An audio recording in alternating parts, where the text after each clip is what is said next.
So we're in a still a really nice part of Atlanta. Probably not one of the best streets in this particular suburb, but still a lovely street.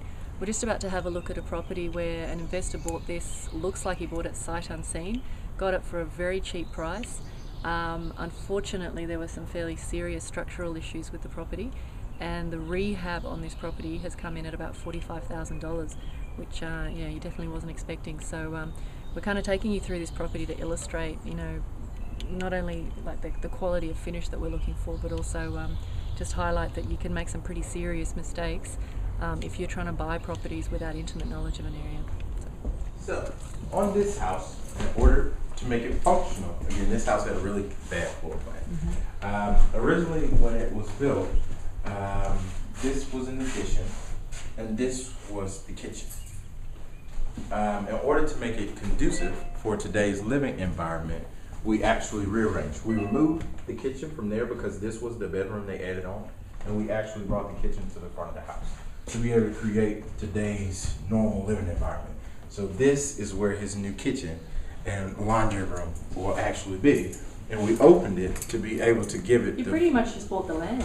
Right. Almost just gutted it. Almost, because it's kind of like, in order to make the house work for what he did and not be in the house more than about 65, which is normally that number we want to be at for the most part, he'll still get $1,000 a month simply because of the level of finish that this house will have. The whole entire yard will be resodded and everything in order to really make this work. Yep. So we've kind of made the kitchen where it will have the island flow through into the dining room. This actually is going to be the new master bedroom. And we're getting ready for a plumbing inspection. So you literally took out all the internal walls? Not all of them. We just kind of reconfigured. Like this room used to be part of the kitchen. So what we did that's going to be the bathroom? The master bath.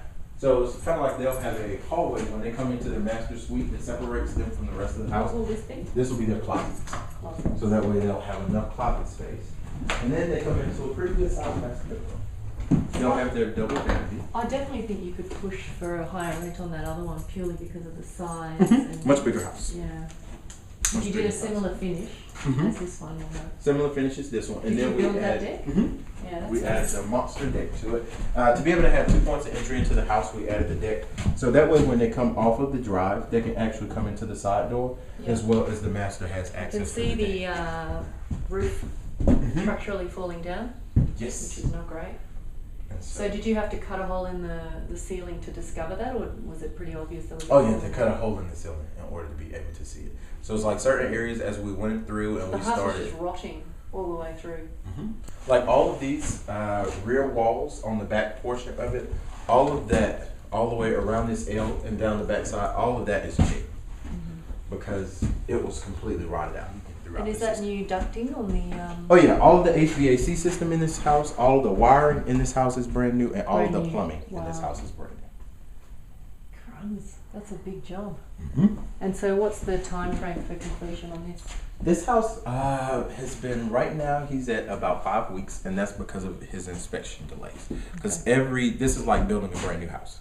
So every single aspect of it as it goes along has to be inspected. Versus on a renovation, we kind of can move along because most of the things don't require a permit. I see, yeah.